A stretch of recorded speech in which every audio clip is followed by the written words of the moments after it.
পাঠ করছি রবীন্দ্রনাথ ঠাকুর রচিত মধ্যবর্তিনী। প্রথম পরিচ্ছেদ। নিবারণের সংসার নিতান্তই সচরাচর রকমের। তাহাতে কাব্যরসের কোনো নামগন্ধ ছিল না। জীবনে উক্তরসের যে কোনো আবশ্যক আছে এমন কথা তাহার মনে কখনো উদয় হয় নাই। যেমন পরিচিত পুরাতন চুটি জোড়াটার মধ্যে পা দুটো দিব্য নিশ্চিন্তভাবে প্রবেশ করে, এই পুরাতন পৃথিবীটার মধ্যে নিবারণ সেইরূপ পাবনার চিরাভ্যস্ত স্থানটি অধিকার করিয়া থাকে, সেই সম্বন্ধে ভ্রমেও কোনো রূপ চিন্তা তর্ক বা তথ্যালোচনা করে না। নিবারণ প্রাতঃকালে উঠিয়া গলির ধারে গৃহদ্বারে খেলা গায়ে বসিয়া অত্যন্ত নিরুদ্বিগ্নভাবে পোকাটি লইয়া তামাক খাইতে থাকে। পদিয়া লোকজন যাতায়াত করে, গাড়ি ঘোড়া চলে, বৈষ্ণব ভিখারি গান গাহে, পুরাতন বোতল সংগ্রহকারী হাঁকিয়া চলিয়া যায়। এই সমস্ত চঞ্চল দৃশ্য মনকে লঘুভাবে বিবৃত রাখে। এবং যেদিন কাঁচা আম অথবা তপসী মাছবেলা আসে, সেদিন অনেক দরদাম করিয়া কিঞ্চিত বিশেষ রূপে রন্ধনের আয়োজন হয়। তাহার পর যথাসময়ে তেল মাখিয়া স্নান করিয়া আহারান্তে দড়িতে ঝুলানো চটকানিটি পরিয়া ছিলিপ তামাক পানের সহিত নিঃশেষপূর্বক আরেকটি পান মুখে পড়িয়া আপিসে যাত্রা করে। আপিস হইতে ফিরিয়া আসিয়া সন্ধেবেলাটা প্রতিবেশী রামলোচন ঘোষের বাড়িতে প্রশান্ত গম্ভীরভাবে সন্ধ্যা যাপন করিয়া আহারান্তে রাত্রি শয়নগৃহে স্ত্রী হরসুন্দরীর সহিত সাক্ষাৎ হয়। সেখানে মিত্রদের ছেলের বিবাহে আইবুড়ো ভাত পাঠানো, নবনিযুক্ত ঝির অবাধ্যতা, ছেচকি বিশেষ ফোরম বিশেষের উপযোগিতা সম্বন্ধে যে সমস্ত সংক্ষিপ্ত আলোচনা চলে, তাহা এ পর্যন্ত কোনো কবি ছন্দবদ্ধ পড়েন নেই, এবং সেই জন্য নিবারণের মনে কখনো কবির উদয় হয় নাই। ইতিমধ্যে ফাল্গুন মাসে হরসুন্দরীর সংকট পীড়া উপস্থিত হইল। জ্বর আর কিছুতেই ছাড়িতে চাহে না। ডাক্তার যতই কোয়াইনাইন নেই, বাধাপ্রাপ্ত প্রবল স্রোতের নিয়ে জ্বরও তত উঠতে চলিতে থাকে। এমনই 20 দিন, 22 দিন, 40 দিন পর্যন্ত বেঁধে চলিল। নিবারণের আপিস বন্ধ। রামলোচনের বৈকালিক সভায় বহুকাল আসি যায় না। কি যে করে তাহার ঠিক নাই। একবার শয়নগৃহে গিয়া রোগীর অবস্থা জানিয়ে আসে, একবার বাহিরের বারান্দায় বসিয়া চিন্তিত মুখে তামাক টানিতে থাকে। দুই বেলা ডাক্তার বৈদ্য পরিবর্তন করে এবং যে যাহা বলে সেই ওষুধ পরীক্ষা করিয়া দেখিতে চাহে। ভালোবাসার এরূপ অব্যবস্থিত শুশ্রূষা সত্ত্বেও 40 দিনে হরসুন্দরী ব্যাধিগ্রস্ত হইল। কিন্তু এমনই দুর্বল এবং শীর্ণ হইয়া গেলেন যে শরীরটার বহুদোন্নতি অতি ক্ষীণ শরীর আছি বলিয়া সারা দিতেছে মাত্র। তখন বসন্তকালে দক্ষিণে হাওয়া দিতে আরম্ভ করিয়াছি এবং উষ্ণ নিশীতে চন্দ্রালোক ও সীমাতিনীর উন্মুট শয়ন পক্ষী নিঃশব্দ পদসঞ্চারে প্রবেশাধিকার লাভ করিয়াছি। হরসুন্দরের ঘরের নিচে প্রতিবেশীদের খিড়কির বাগান। সেটা যে বিশেষ কিছু সুদৃশ্য রমণীয় স্থান তাহা বলিতে পারি না। এক সময় কে একজন শখ করিয়া গোটাকত ক্রোটন রোপণ করিয়াছিল, তারপরে আর সেদিকে বড় একটা দৃকপাত করেনি। শুষ্ক ডালির মাথার উপর কুষ্মাণ্ডলতা উঠিয়াছে। বৃদ্ধ কোল গাছের তলায় বিষম জঙ্গল। রান্নাঘরের পাশে প্রাচীর ভাঙ্গিয়া কতগুলো ইট জড়ো হইয়া আছে এবং তাহারই সহিত দগ্ধাবশিষ্ট পাথরে কয়লা এবং ছাই দিন দিন রাশিকৃত হইয়া উঠিতেছে। কিন্তু বাতায়ন তুলে শয়ন করিয়া এই বাগানের দিকে চাহিয়া হরসুন্দরী প্রতি মুহূর্তে যে একটি আনন্দরস পান করিতে লাগিল, তাহার অগ্নিচিৎকুর জীবনে এমন সে আর কখনো করে নাই। গ্রীষ্মকালে স্রোতবেগে মন্দ হইয়া ক্ষুদ্র গ্রাম্য নদীটি যখন 12 শয্যার উপর শীর্ণ হইয়া আসে, তখন সে যেমন অত্যন্ত স্বচ্ছতা লাভ করে, তখন যেমন প্রভাতের সূর্যলোক তাহার তলদেশ পর্যন্ত কম্পিত হইয়া থাকে, বায়ুস্পর্শ তাহার সর্বাঙ্গ পুলকিত করিয়া তোলে এবং আকাশের তারা তাহার স্ফটিক দর্পণের উপর সুখ স্মৃতির ন্যায় অতি সুস্পষ্টভাবে প্রতিবিম্বিত হয়, তেমনি হরসুন্দরী ক্ষীণ জীবনতন্ত্রের উপর আনন্দময়ী প্রকৃতির প্রত্যেক অঙ্গুলি যেন স্পর্শ করিতে লাগিল এবং অন্তরের মধ্যে যে একটি সঙ্গীত উঠিতে লাগিল, তাহার ঠিক ভাবটি সে সম্পূর্ণ বুঝিতে পারিল না। এমন সময় তাহার স্বামী যখন পাশে বসিয়া জিজ্ঞাসা করিত, কেমন আছে? তখন তাহার চোখে যেন জল উছলিয়া উঠিত। রোগশীল মুখে তাহার চোখ দুটো অত্যন্ত বড় দেখায়। সেই বড় বড় প্রেমাদ্র সকৃত চোখ স্বামীর মুখের দিকে তুলিয়া শীর্ণ হস্তে স্বামীর হস্ত ধরিয়া চুপ করিয়া পড়িয়া থাকিত। স্বামীর অন্তরেও যেন কোথা হইতে নতুন অপরিচিত আনন্দরসী প্রবেশ লাভ করিত। এভাবে কিছুদিন যায়। একদিন রাত্রে ভাঙা প্রাচীরের উপরে ভর্তি খর্ব অশ্বত্থ গাছের কম্পমান শাকান্তরাল হইতে একখানি বৃহৎ চাঁদ উঠে দিচ্ছে এবং সন্ধ্যাবেলাকার গোমট ভাঙিয়া হঠাৎ একটা নিশাচর বাতাস জাগ্রত হইয়া উঠিয়াছে। এমন সময় নিবারণের চুলের মধ্যে অঙ্গুলি বোলাইতে বোলাইতে হরসুন্দরী কহিল, আমাদের তো ছেলেপিলে কিছুই হইল না, তুমি আর একটা বিবাহ করো। হরসুন্দরী কিছুদিন হইতে এ কথা ভাবিতেছিল। মনে যখন একটি প্রবল আনন্দ বৃহৎ প্রেমের সঞ্চার হয় তখন মানুষ মনে করে আমি সব করিতে পারি। তখন হঠাৎ একটা আত্মবিসর্জনের ইচ্ছা বলবতী হয়ে ওঠে। স্রোতের উচ্ছ্বাস যেমন কঠিন তটের উপর আপনাকে সবেগে মূর্ছিত করে, তেমনি প্রেমের আবেগ আনন্দের উচ্ছ্বাস একটি মহৎ একটি বৃহৎ দক্ষির উপর আপনাকে যেন নিক্ষেপ করিতে চাহে। সেইরূপ অবস্থায় অত্যন্ত পুলকিত চিত্তে একদিন হরসুন্দরী স্থির করিল, আমার স্বামীর জন্য আমি খুব বড় একটা কিছু করিব। কিন্তু হাই, যতখানি স্বাদ ততখানি সাধ্য কাহার আছে? হাতের কাছে কি আছে, কি দেওয়া যায়? ঐশ্বর্য নাই, বুদ্ধি নাই, ক্ষমতা নাই, শুধু একটা প্রাণ আছে। সেটাও যদি কোথাও দিবার থাকে এখনই দিয়া ফেলি, কিন্তু তাহারই বা মূল্য কি? আর স্বামীকে যদি দগ্ধ ফেনের মতো শুভ্র, নবনীর মতো কোমল, শিশু কন্দর্পের মতো সুন্দর একটি স্নেহের পুত্তলি সন্তান দিতে পারিতাম, কিন্তু স্বামীর একটা বিবাহ দিতে হইবে। ভাবিল, স্ত্রীরা ইহাতে একতাতর হয় কেন? এ কাজ তো কিছু কঠিন নহে। স্বামীকে যে ভালোবাসি, শপথনীকে ভালোবাসা তাহার পক্ষে কি এমন অসাধ্য মনে করিয়া বক্ষস্ফীত হইয়া উঠিল। প্রস্তাবটা প্রথম যখন শুনিল, নিবারণ হাসিয়া উড়াইয়া দিলেন। দ্বিতীয় এবং তৃতীয়বার কর্ণপাত করিল না। স্বামীর এই অসম্মতি, এই অনিচ্ছা দেখিয়া হরসুন্দরের বিশ্বাস এবং সুখ যতই বাড়িয়া উঠিল, তাহার প্রতিজ্ঞাও ততটাই দৃঢ় হইতে লাগিল। এদিকে নিবারণ যত বারংবার এই অনুরোধ শুনিল, ততই ইহার অসম্ভবতা তাহার মন হইতে দূর হইল এবং গৃহদ্বারে বসিয়া তামাক খাইতে খাইতে সন্তান পরিবৃত গৃহের সুখময় চিত্র তাহার মনে উজ্জ্বল হইয়া উঠিতে লাগিল। একদিন নিজেই প্রসঙ্গ উত্থাপন করিয়া কহিল, বুড়া বয়সে একটা কচি খুকিকে বিবাহ করিয়া আমি মানুষ করিতে পারিব না। হরসুন্দরী কহিল, সেজন্য তোমাকে ভাবিতে হইবে না, মানুষ করিবার ভার আমার উপর রহিল। বলিতে বলিতে এই সন্তানহীনা রমণীর মনে একটা কিশোর বয়স্কা সুকুমারী লজ্জাশীলা মাতৃক্রোড় হইতে সত্য বিচ্যুতা নববধূর মুখচ্ছবি উদয় হইল এবং হৃদয় স্নেহে বিগলিত হইয়া গেল। নিবারণ কহিল, আমার আপিস আছে, কাজ আছে, তুমি আছো, কচি মেয়ের আবদার শুনিবার অবসর আমি পাইব না। হরসুন্দরী বারবার কহিয়া কহিল, তাহার জন্য কিছুমাত্র সময় নষ্ট করিতে হইবে না, এবং অবশেষে পরিহাস করিয়া কহিল, আচ্ছা গে, তখন দেখিব কোথায় বা তোমার কাজ থাকে, কোথায় বা আমি থাকি, আর কোথায় বা তুমি থাকো। নিবারণ সেই কথার উত্তর মাত্র দেওয়া আবশ্যক মনে করিল না। শাস্তির স্বরূপ হরসুন্দরীর কপলে তর্জনী আঘাত পড়িল। এই তো গেল ভূমিকা। দ্বিতীয় পরিচ্ছেদ। একটি নুনক পরা অশ্রু ভরা ছোটখাটো মেয়ের সহিত নিবারণের বিবাহ হইল। তাহার নাম শৈলবালা। নিবারণ ভাবিল নামটি বড় মিষ্ট এবং মুখখানিও বেশ ঢলঢল।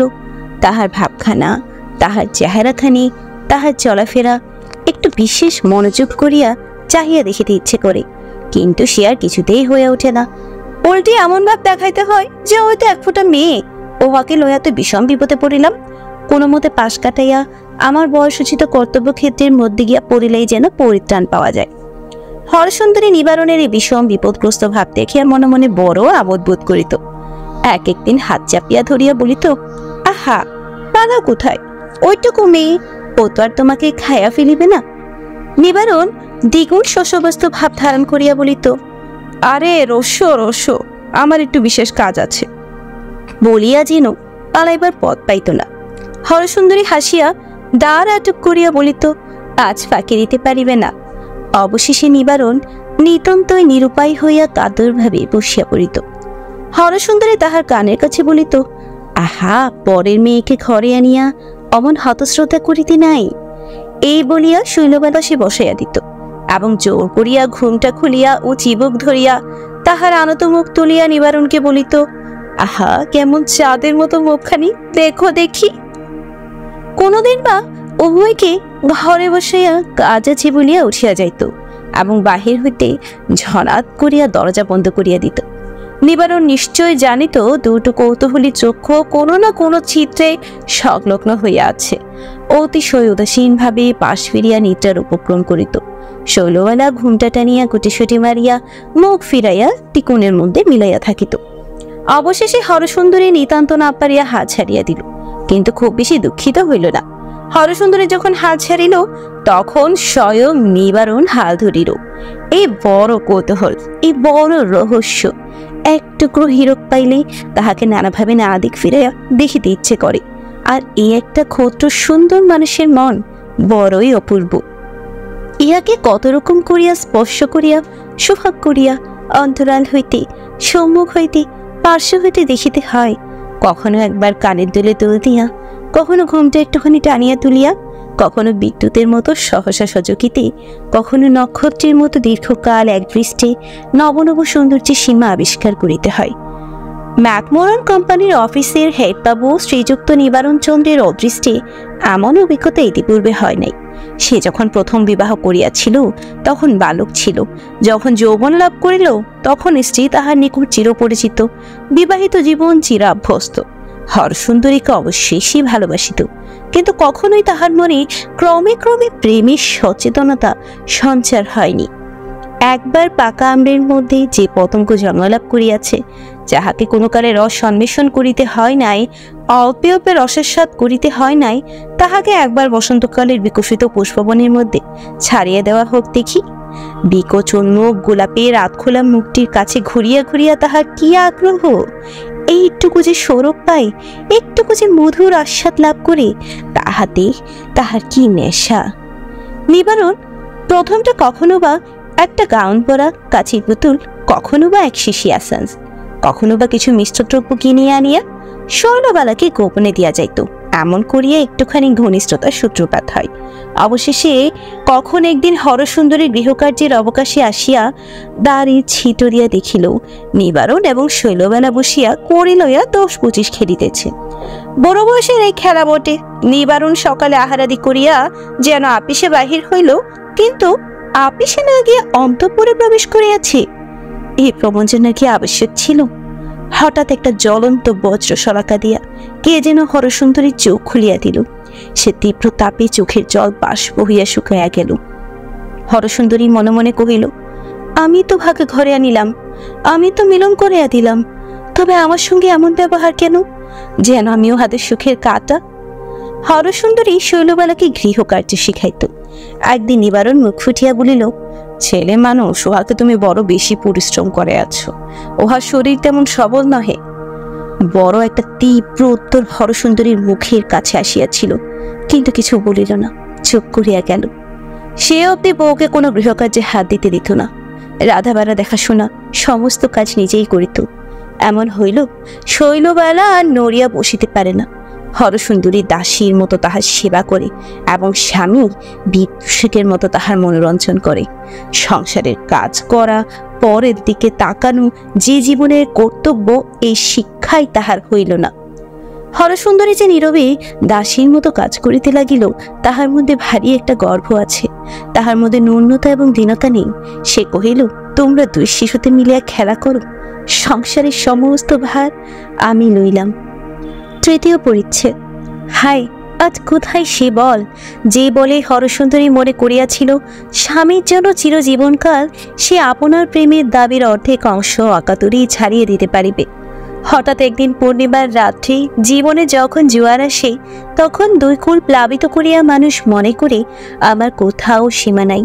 তখন যে একটা বৃহৎ প্রতিজ্ঞা করিয়া বসে, জীবনের সুদীর্ঘ ভাটার সময় সেই প্রতিজ্ঞা রক্ষা করিতে তাহার সমস্ত প্রাণে টান পড়ে।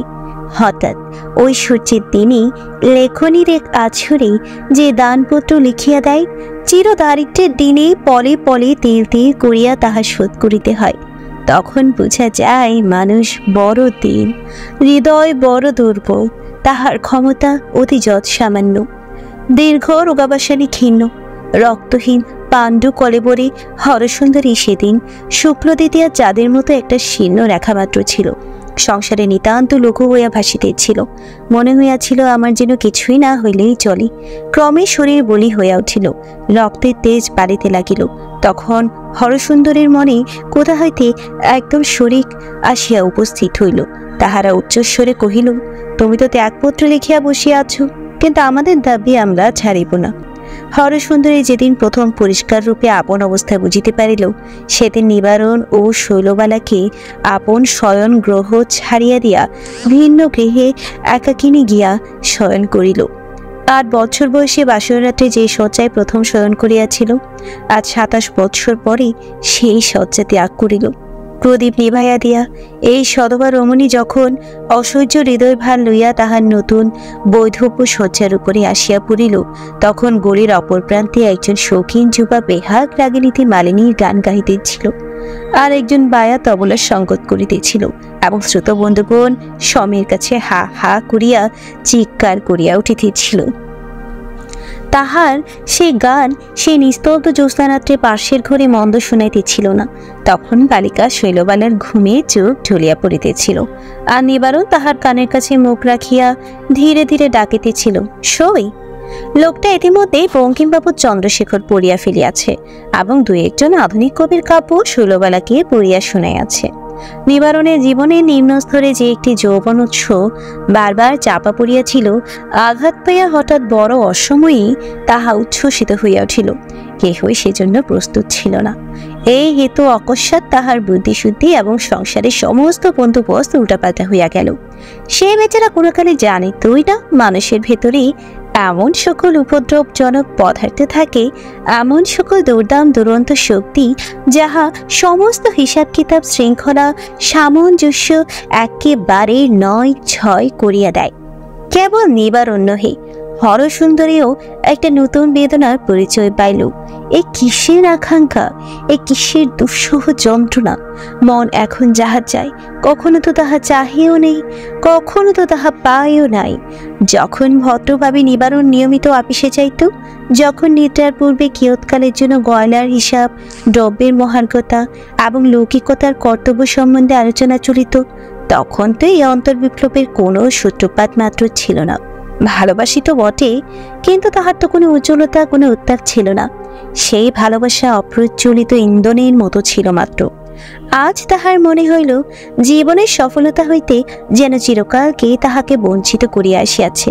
তাহার হৃদয় যেন চিরদিন উপবাসী হইয়া আছে। তাহার এই নারী জীবন বড় দারিদ্র্যেই কাটিয়াছে। সে কেবল হাট বাজার, পান মশলা, তরি তরকারির ঝঞ্ঝাট লইয়াই 27টা অমূল্য বৎসর দাসীবৃত্তি করিয়া কাটাইল। আর আজ জীবনের মধ্যপথে আসিয়া দেখিল, তাহারই শয়নকক্ষের পার্শ্বে এক গোপন মহামৈশ্বর্য ভাণ্ডারের কুলুপ খুলিয়া একটি ক্ষুদ্র বালিকা একেবারেই রাজরাজেশ্বরে হইয়া বসিল। নারী দাসী বটে, কিন্তু সেই সঙ্গে নারী রানীও বটে। কিন্তু ভাগাভাগি করিয়া একজন নারী হইল দাসী, আরেকজন নারী হইল রানী। তাহাতে দাসীর গৌরব গেল, রানীর সুখ রহিল না। কারণ শৈলবালাও নারী জীবনে যথার্থ সুখের স্বাদ পাইল না। এত বিশ্রাম আদর পাইল যে ভালোবাসিবার আর মুহূর্ত অবসর হইল না। সমুদ্রের দিকে প্রবাহিত হইয়া সমুদ্রের মধ্যে আত্মবিসর্জন করিয়া বোধ করি নদীর একটি মহৎ চরিতার্থতা আছে। কিন্তু সমুদ্র যদি জোয়ারের টানে আকৃষ্ট হইয়া ক্রমাগতই নদীর উন্মুখীন হইয়া রহে, তবে নদী কেবল নিজের মধ্যেই নিজেই স্ফীত হইয়া থাকে। সংসার তাহার সমস্ত আদর সোহাগ লইয়া দিবা রাত্রি শৈলবালার দিকে অগ্রসর হইয়া রহিল। তাহাতে শৈলবালার আত্মাদের অতিশয় উত্তঙ্গ হইয়া উঠিতে লাগিল। সংসারের প্রতি তাহার ভালোবাসা পড়িতে পাইল না। সে জানিল আমার জন্যই সমস্ত, এবং আমি কাহার জন্যই নহি। এই অবস্থায় যথেষ্ট অহংকার আছে, কিন্তু পরিতৃপ্তি কিছুই নাই। চতুর্থ পরিচ্ছেদ। একদিন ঘনঘোর মেঘ করিয়া আসিয়াছে, এমনই অন্ধকার করিয়াছে যে ঘরের মধ্যে কাজকর্ম করা অসাধ্য। বাহিরে ঝুপঝুপ করিয়া বৃষ্টি হইতেছে। কুলো গাছের তলায় লতাগুল্মে জঙ্গল জলে প্রায় নিমগ্ন হইয়া গিয়াছে এবং প্রাচীরের পার্শ্ববর্তী নালা দিয়ে খোলা জলস্রোত কলকল শব্দে বহিয়া চলিয়াছে। হরসুন্দরী আপনার নতুন শয়নগৃহের নির্জন অন্ধকারে জানলার কাছে চুপ করিয়া বসিয়া আছে। এমন সময় নিবারণ চোরের মতো ধীরে ধীরে দ্বারের কাছে প্রবেশ করিল। ফিরিয়া যাইবে কি অগ্রসর হইবে ভাবিয়া পাইল না। হরসুন্দরী তাহার লক্ষ্য করিল, কিন্তু একটা কথাও কহিল না। তখন নিবারণ হঠাৎ একেবারে তীরের মতো হরসুন্দরীর পার্শ্বে গিয়া এক নিঃশ্বাসে বলিয়া ফেলিল, গোটাগত গহনার আবশ্যক হইয়াছে, জানো তো অনেকগুলো দেনা হইয়া পড়িয়াছে। পাওনাদার বড়ই অপমান করিতেছে, কিছু বন্ধক রাখিতে হইবে, শীঘ্রই ছাড়িয়া লইতে পারিব। হরসুন্দরী কোনো উত্তর দিল না। নিবারণ চোরের মতো দাঁড়াইয়া রহিল। অবশেষে পুনশ্চ কহিল, তবে কি আজ হইবে না? হরসুন্দরী কহিল, না, ঘরে প্রবেশ করাও যেমন শক্ত, ঘর হইতে অবিলম্বে বাহির হইয়াও তেমন কঠিন। নিবারণ একটু এদিক ওদিক চাহিয়া ইতস্তত করিয়া বলিল, তবে অন্যত্র চেষ্টা দেখিকে যাই বলিয়া প্রস্থান করিল। ঋণ কোথায় এবং কোথায় গহনা বন্ধক দিতে হইবে হরসুন্দরী তাহার সমস্তই বুঝিল। নববধূ পূর্বরাত্রি তাহার এই হতবুদ্ধি পুরুষটিকে অত্যন্ত ঝংকার দিয়া বলিয়াছিল, দিদি সিন্ধুক ভরা গহনা, আর আমি বুঝি একখানি পারিতে পারি না। নিবারণ চলিয়া গেলে ধীরে ধীরে উঠিয়া লোহার সিন্ধুক খুলিয়া একে একে সমস্ত গহনা বাহির করিল। শৈলবালাকে ডাকিয়া প্রথমে আপনার বিবাহের বেনারসি শাড়িখানি পরাইল, তাহার পর তাহার আপাদমস্তক এক একখানি করিয়া গহনায় ভরিয়া দিলে। ভালো করিয়া চুল বাঁধিয়া দিয়া প্রদীপ জ্বালিয়া দেখিল বালিকার মুখখানি বড় সুমিষ্ট, একটি শতপক সুগন্ধ ফলের মতো নিটুর রসপূর্ণ।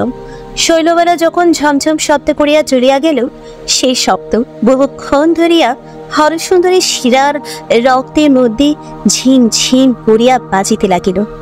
মনে মনে কহিল, আজ আর কি লইয়া তোতে আমাদের তুলনা হইবে।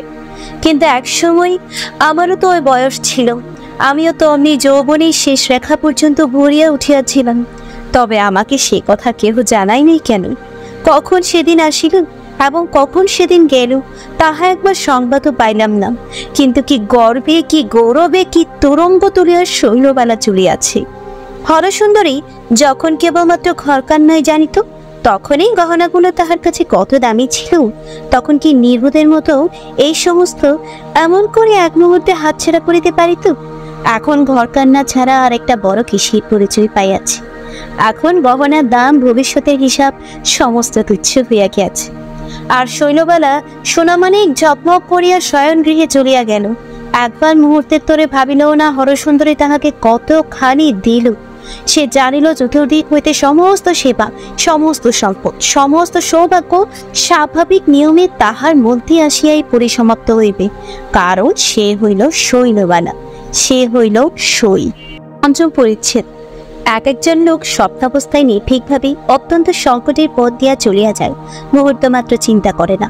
অনেক জাগ্রত মানুষেরও তেমনি চির স্বপ্নাবস্থায় উপস্থিত হয়, কিছু মাত্র জ্ঞান থাকে না, বিপদের সংকীর্ণ পথ দিয়া নিশ্চিন্ত মনে অগ্রসর হইতে থাকে, অবশেষে নিদারুণ সর্বনাশের মধ্যে গিয়া জাগ্রত হইয়া ওঠে। আমাদের ম্যাকমোরান কোম্পানির হ্যাটবাবুটিরও সেই দশা। শৈলবালা তাহার জীবনের মাঝখানে একটি প্রবল আবর্তের মতো ঘুরিতে লাগিল এবং বহুদূর হইতে বিভিন্ন মহাজ্ঞ পদার্থ আকৃষ্ট হইয়া তাহার মধ্যে বিলুপ্ত হইতে লাগিল। কেবল যে নিবারণের মনুষ্যত্ব এবং মাসিক বেতন, হরসুন্দরীর শোক সৌভাগ্য এবং বসনভূষণ তাহা নহে, সঙ্গে সঙ্গে ম্যাকমোরান কোম্পানির ক্যাশ তহবিলও গোপনে টান পড়িল। তাহার মতো হইতেও দুটা একটা করিয়া তোরা অদৃশ্য হইতে লাগিল। নিবারণ স্থির করিত আগামী মাসের বেতনটি হাতে আসিবা মাত্র সেই আবর্ত হইতে টান পড়ে এবং শেষ দু আনিটি পর্যন্ত চকিতের মতো চিকমিক করিয়া বিদ্যুৎ বেগে অন্তর্হিত হয়। শেষে একদিন ধরা পড়িল পৌরসানুক্রমের চাকুরি। সাহেব বড় ভালোবাসে, তহবিল পূরণ করিয়া দেবার জন্য 2 দিন মাত্র সময় দিল। কেমন করিয়া সেই ক্রমে 2500 টাকার তহবিল ভাঙিয়াছে তাহা নিবারণ নিজেই বুঝিতে পারিল না। একেবারে পাগলের মতো হইয়া হরসুন্দরীর কাছে গেল, বলিল, সর্বনাশ হইয়াছে। হরসুন্দরী সমস্ত শুনিয়ে একেবারে পাংশুবর্ণ হইয়া গেল। নিবারণ কহিল, শীঘ্র গহনাগুলো বাহির করো। হরসুন্দরী কহিল, সে তো আমি সমস্ত ছোট বউকে দিয়াছি। নিবারণ নিতান্ত শিশুর মতো অধীর হইয়া বলিতে লাগিল, কেন দিলে ছোট বউকে, কেন দিলে, কে তোমাকে দিতে বলিল? হরসুন্দরী তাহার প্রকৃত উত্তর না দিয়া কহিল, তাহাতে ক্ষতি কি, কি হইয়াছে, সে তো আর জলে পড়ে নেই। ভীরু নিবারণ কাতর স্বরে কহিল, তবে যদি তুমি কোনো ছুতা করিয়া তাহার কাছ হইতে বাহির করিতে পারো, কিন্তু আমার মাথা খাও বলিও না যে আমি চাহিতেছি কিংবা কি জন্য চাহিতেছি। তখন হরসুন্দরী মর্মান্তিক বিরক্তি ও ঘৃণা বলে বলিয়া উঠিল, এ কি তোমার ছলছুতা করিবার, সোহাগ দেখাইবার সময়? চলো। বলিয়া স্বামীকে লইয়া ছোট বউয়ের ঘরে প্রবেশ করিল। ছোট বউ কিচ্ছু বুঝিল না, সে সকল কথাতেই বলিল, সে আমি কে জানি, সংসারের কোনো চিন্তা যে তাহাকে কখনো ভাবিতে হইবে এমন কথা কি তাহার সহিত ছিল? সকলে আপনার ভাবনা ভাবিবে এবং সকলে মিলিয়া শৈলবালার আরাম চিন্তা করিবে, অকস্মাৎ ইহার ব্যতিক্রম হয়, এ কি ভয়ানক অন্যায়। তখন নিবারণ শৈলবালার পায়ে ধরিয়া কাঁদিয়া পড়িল। শৈলবালা কেবলই বলিল, সে আমি জানি না, আমার জিনিস আমি কেন দেব? নিবারণ দেখিল ওই দুর্বল ক্ষুদ্র সুন্দর সুকুমারী বালিকাটি লোহার সিন্ধুকের অপেক্ষাও কঠিন। হরসুন্দরী সংকটের সময় স্বামীর দুর্বলতা দেখিয়া ঘৃণায় জর্জরিত হইয়া উঠিল। শৈলবালার চাবি বলপূর্বক কাড়িয়া লইতে গেল। শৈলবালা তৎক্ষণাৎ চাবির গোছা প্রাচীর লঙ্ঘন করিয়া পুষ্করিণীর মধ্যে ফেলিয়া দিল। হরসুন্দরী হতবুদ্ধি স্বামীকে কহিল, তালা ভাঙিয়া ফেল না।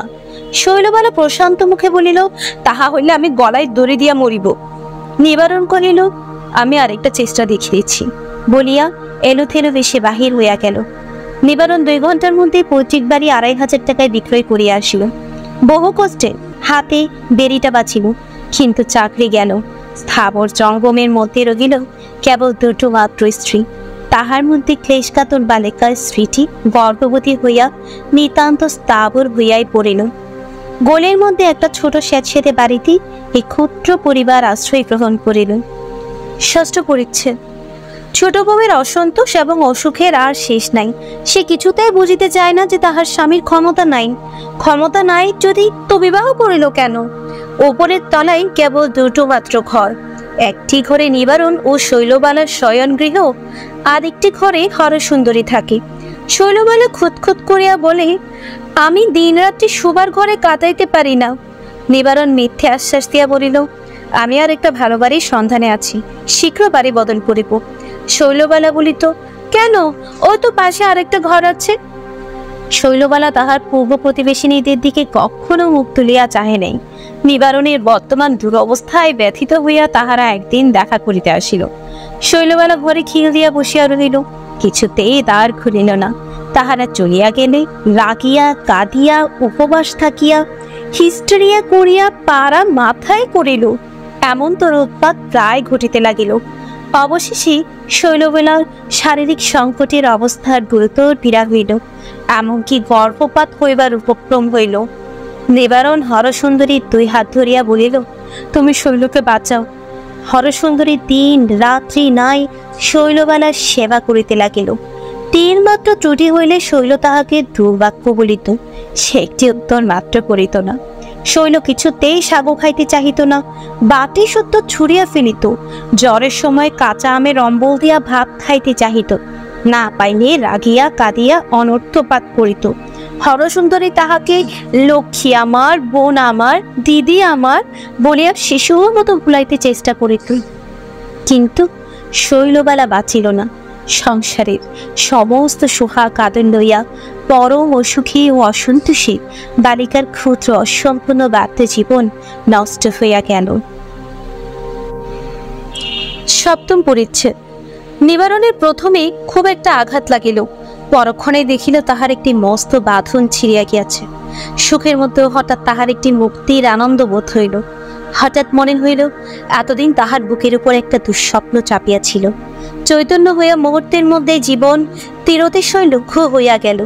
মাধবীলতাটির মতো এই যে কোমল জীবন পাশ ছিঁড়িয়া গেল, এ কি তাহার আদরে শৈলবালা? হঠাৎ নিঃশ্বাস টানিয়া দেখিল, না, সে তাহার উদ্দন্তন রজ্জু, আর তাহার চিরজীবনের সঙ্গিনী হরসুন্দরী।